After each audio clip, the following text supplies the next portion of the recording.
should the Taiwanese be getting their hopes up for a better relationship with the United States, or might this be temporary? Well, first off, the warming of relations between the U.S. and Taiwan is not a function of the last several weeks or months. It actually began even before Donald Trump became president. He initiated a call as president-elect back in 2016 to Taiwan, accepted a phone call from them, congratulating him on becoming president. This was unprecedented. No president or president-elect has talked to the head of Taiwan since essentially 1979, when we recognized the People's Republic of China. Since then, there have been expanded arms sales. Congress has passed legislation allowing greater interaction. Mike Pompeo's comments basically are part of a much broader effort that really began in November 2016. Will this occur? Will this be sustained under a President Biden? That's a great question. We don't really know, in part because nobody talked about China very much during the election.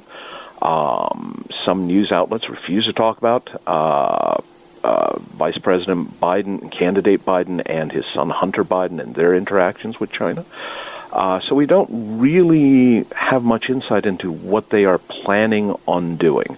Some of the names that have been talked about that would be part of President Biden's brain trust on Asia suggest that this trend could continue.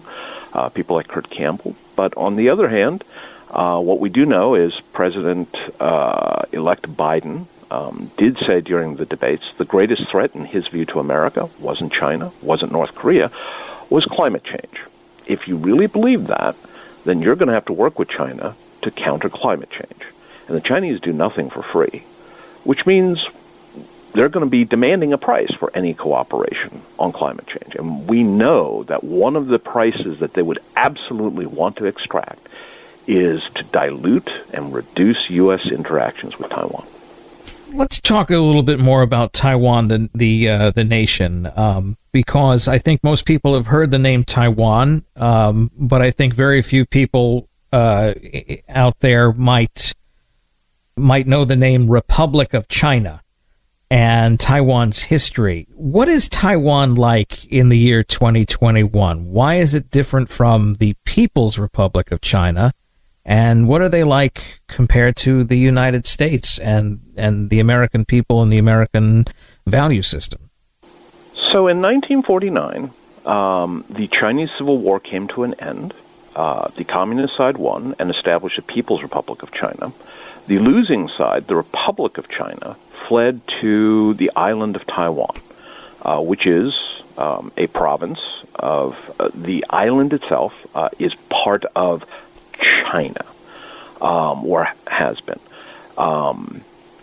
and basically took the flag, took the government, took the archives, took all those things, and moved itself to this island, and said, the war is not over.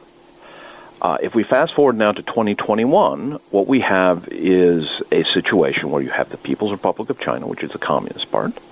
You have the Republic of China, which was the losing side in that civil war, a democracy, a capitalist economy, one of the world's foremost producers of things like microchips, has a major shipping industry. It is a parliamentary democracy with a legislative yuan, but also a president, in this case Cheng.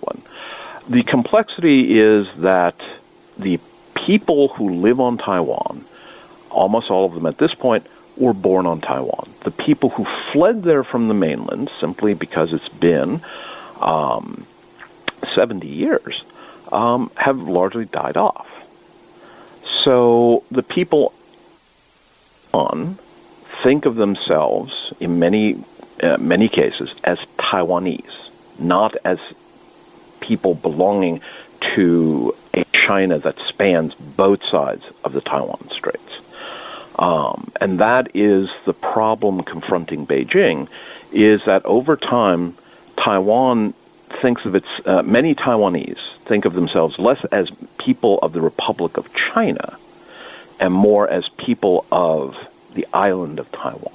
Dean Cheng from the Heritage Foundation on the Fox News Rundown.